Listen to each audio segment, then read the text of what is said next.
ওরা একটু বুঝুক যে হেডাম নিলে হেডাম রক্ষা করতে হয়, কিন্তু আমার এই যে খালি হেডাম রক্ষা করতে পারিনি, ঠিক আছে হেডামে সব কিছু করবো।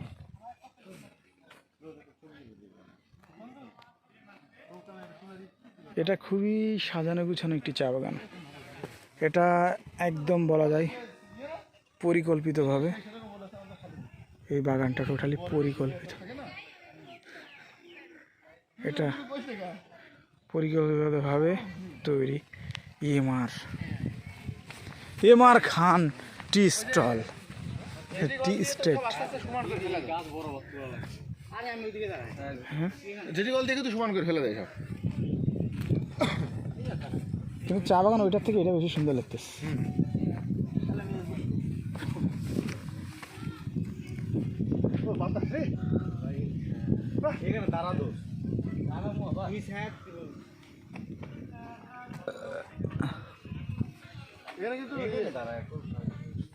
এখানে কিন্তু ইয়ে আছে, পাথর আছে।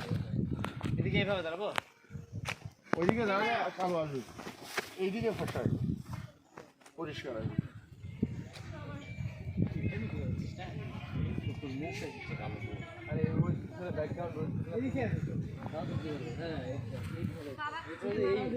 এই ভিউটা